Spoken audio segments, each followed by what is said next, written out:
All right, let's get this over with because I got a lot to do.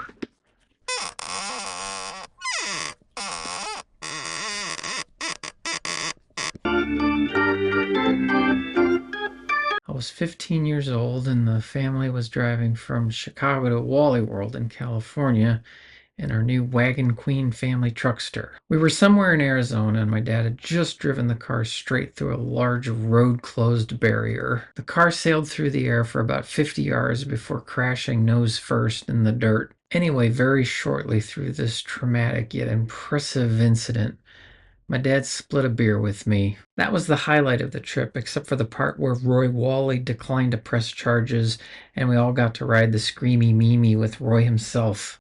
I can't really pinpoint exactly when I decided to brew my own beer in my own home, but I can pinpoint Christmas 2002 as the time when I finally said it out loud and I put a homebrewing kit on my Christmas list. I received one, but it wasn't until 10 months later that I finally got around to doing it.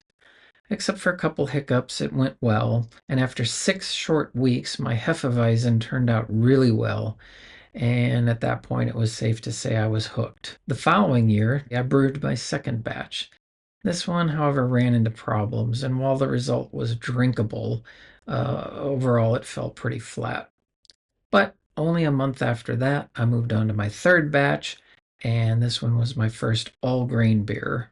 If the term all grain is meaningless to you, well, in a nutshell, it's the difference between fixing a boxed cake mix and baking a cake from scratch. Both will yield a cake, but the latter really feels like you earned it. And I did earn this one. Check out this pour.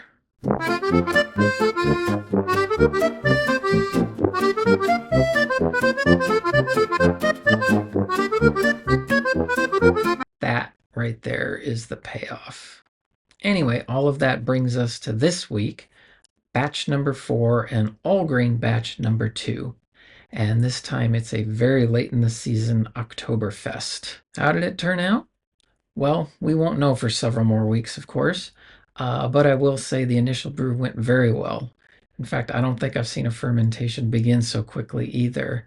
At only 6 hours in, it was already bubbling like a thing that bubbles a lot. So that's it for this week. I'll see you again next week when the topic will be, I don't know.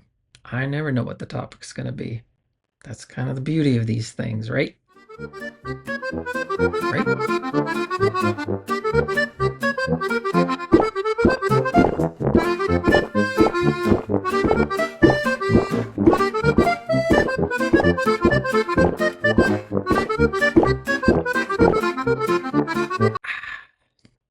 Yum.